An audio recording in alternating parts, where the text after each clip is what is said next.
શું તમે આ બિઝનેસ કરી શકો છો જે કન્ટ્રીમાં તમે રહો છો ત્યાંથી? આ ક્વેશ્ચન બહુ કોમનલી આવતો હોય છે અને વી ઓલ અન્ડરસ્ટેન્ડ કે બહુ બધી કન્ટ્રીના બહુ બધા ડિફરન્ટ રૂલ્સ હોય છે ત્યાં વર્ક કરવા માટેના, બિઝનેસ સ્ટાર્ટ કરવા માટેના. સો એઝ ઓલવેઝ બધા જ ક્વેશ્ચન્સ વેલકમ છે.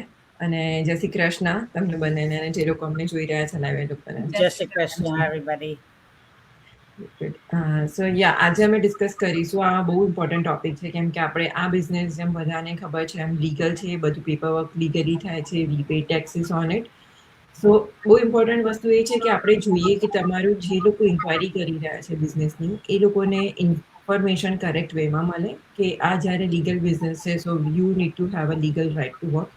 જે બી કન્ટ્રીમાં તમે અત્યારે રહી રહ્યા છો, બેઝિકલી તમારી પાસે ત્યાંનો વિઝા છે, પરમનન્ટ સ્ટેટસ છે કે તમે ઇન પ્રોસેસ છો એમાં, તો એના માટે બધી કન્ટ્રીમાં ડિફરન્ટ રૂલ્સ હોય છે. જેમ કે હું યુકેમાં છું, તો યુકેમાં I started this business when I was on a dependent visa, કેમ કે મારા હસબન્ડના મેઇન સ્પોન્સર વિઝા હતા. સો અહીંયા બી ઘણી વખત એવું હોય છે કે ડિપેન્ડન્ટ વિઝા હોય છે, બટ કયા ટાઈપના ડિપેન્ડન્ટ વિઝા હોય છે મેટર કરે છે. સમટાઈમ્સ તમે સ્ટુડન્ટ તરીકે આવ્યા હોય છો તો એની રિક્વાયરમેન્ટ અલગ હોય છે, આઈસીટી વિઝાની રિક્વાયરમેન્ટ અલગ હોય છે, રાઈટ?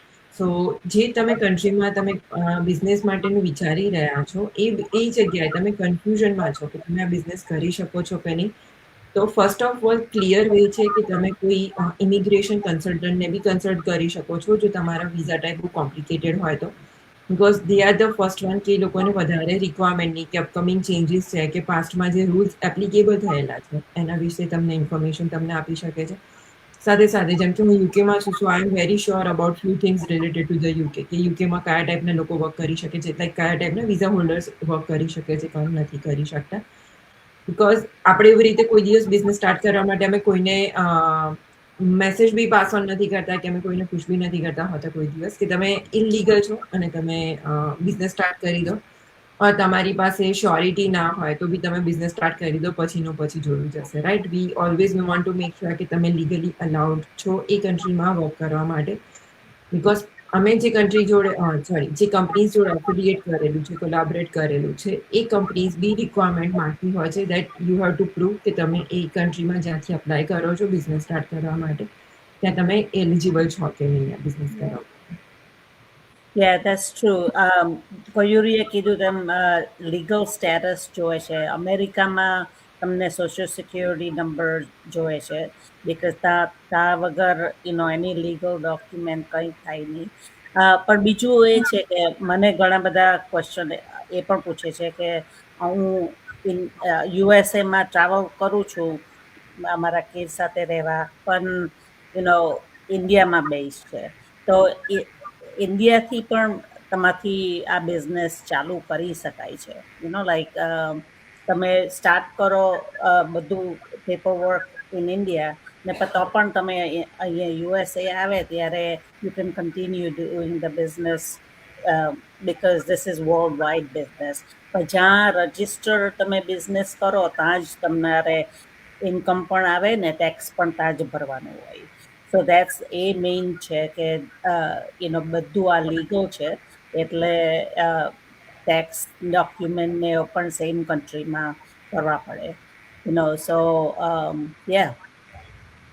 That's true. અને જેવું કેવી બેને કહ્યું કે જે કંપની જોડે અફિલિએટ છે, લાઈક કોલોબરેટ કરેલું છે, એ લોકો આપણે જે બી પેપર વર્ક સબમિટ કરીએ છીએ, વન્સ તમે લોકો ડિસાઇડ કરો છો આગળ જવા માટે, સો પ્રોપર તમારું ડોક્યુમેન્ટેશન લાઈક ફિલઅપ થાય છે, તમારું નામ, એડ્રેસ છે, સોશિયલ સિક્યુરિટી નંબર છે, કે તમે જે બી કન્ટ્રીમાંથી આવી રહ્યા છો એ કન્ટ્રીના જે બી તમારા લીગલ ડોક્યુમેન્ટ છે કે વર્ક પરમિટ પર તમારો નંબર હોય છે, સો એ લીગલ ડોક્યુમેન્ટ્સ થ્રુ અમે લોકો તમારા પેપર ફાઇલ કરતા હોઈએ છીએ. અને વન્સ તે વેરીફાઈ પછી જ આગળ તમારું પ્રોસેસ સ્ટાર્ટ થતી હોય છે.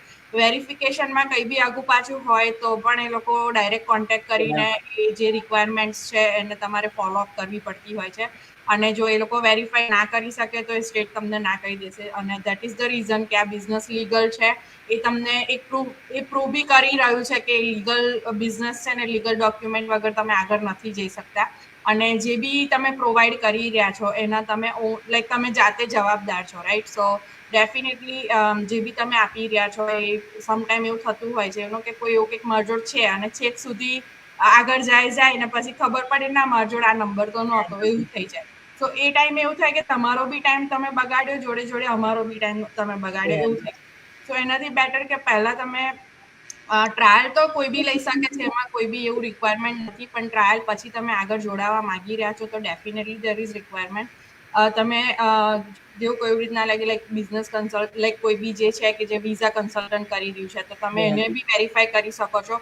ઘણી બધી કન્ટ્રીમાં જુદા જુદા રૂલ્સ હોય છે. તમે વર્ક પરમિટ પર આવેલા છો, ડિપેન્ડન્ટ પર આવેલા છો, ડિપેન્ડન્ટ પર બી આવેલા હોય તો બી સર્ટન યર્સ પછી કે સર્ટન ટાઈમ પછી તમે કંઈક અપ્લાય કરીને તમારું એમાં બી તમે વર્ક પરમિટ કે કંઈક લઈ શકો છો. તો બધાના લાઈક નામ જુદા જુદા હોય છે. તો ડેફિનેટલી બેટર એ રહે કે તમે તમારા જે બી કન્સલ્ટન્ટ છે કે ગવર્મેન્ટ સાઇટ ઉપર જઈને બી તમે કન્સલ્ટ કરી શકો છો અને પછી તમે આગળનું સ્ટેપ લઈ શકો છો. ડેફિનેટલી લીગલ બિઝનેસ છે. તમે જે બી કન્ટ્રીમાં બેઝડ લીગલ હોય ને એનાથી બી સ્ટાર્ટ કરી શકો, કે યુએસ છે, કેનેડા છે, ઓસ્ટ્રેલિયા છે, તમે ઇન્ડિયામાં છો કે તમે દુબઈમાં છો, કયા બી રહી રહ્યા છો, તમે જે બેઝ કન્ટ્રીમાં તમારી જોડે લીગલ ડોક્યુમેન્ટ છે એના થ્રુ તમે બિઝનેસ જોઈન કરી શકો છો. બિઝનેસ વર્લ્ડ વાઇડ છે, એટલે કયાથી બી રન કરી શકો છો, પણ અર્નિંગ તમારું જે બેઝ તમે રજીસ્ટ્રેશન કર્યું છે એના પર જ રહેશે. બિકોઝ આપણે end of the year tax file કરી રહ્યા છે અને આપણે ટેક્સ એ જ કન્ટ્રીનો કે એક સ્ટેટનો ભરીએ છીએ જ્યાં આપણે રહેતા હોઈએ છીએ અને આપણા લીગલ ડોક્યુમેન્ટ્સ હોય છે. સો ડેફિનેટલી ઘણા બધાને આ ક્વેશ્ચન્સ આવતા જ હોય છે, બિકોઝ ઘણા બધા ટ્રાવેલ કરતા હોય છે, સ્ટુડન્ટ વિઝા ઉપર હોય છે, ડિપેન્ડન્ટ વિઝા પર હોય છે, ઘણા એવા પેરેન્ટ્સ છે કે જે કિડ્સને વિઝિટ કરવા આવતા હોય છે, સો ટ્રાવેલિંગ વિઝા વાળા બી ઘણી વાર એવું કામ અક્રોસ આપણા વિડીયોઝને આવતા હોય અને પૂછતા હોય છે. So this is really good topic to talk about અને તમને લોકોને એક સારી ઇન્ફોર્મેશન મળી રહે. પણ એટલું લાઈક આપણને બી ખબર છે કે લીગલ હોય ત્યાં બધા ડોક્યુમેન્ટ્સ આપણા લીગલ જોઈએ, નો મેટર વોટ.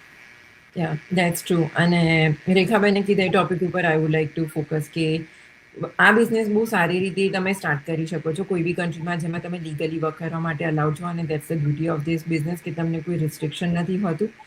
તમે ટ્રેડિશનલ બિઝનેસ કરતાં આ બિઝનેસમાં તમને ફ્રીડમ મળી રહે છે. So it's worth checking out જો તમે આ બિઝનેસમાં અનશ્યોર છો કે તમે આટલા મહિનાથી કે ફ્યુ યર્સથી કોઈ પર્ટિક્યુલર કન્ટ્રીમાં છો બટ તમે ત્યાં આગળ અલાઉડ નથી, but you might be able to do this business based on your Indian citizenship, right? So feel free to reach out. તમને કોઈ ક્વેશ્ચન હોય કે કોઈ કન્ફ્યુઝન હોય તો અમે ડેફિનેટલી તમને હેલ્પ કરીશું, અને બીજો કોઈ ક્વેશ્ચન્સ હોય તો તમે કમેન્ટ સેક્શનમાં બી લખી શકો છો. So thank you so much for watching, and Jai Shri Krishna. See you જય Shri next Krishna. Monday. Thank you for watching.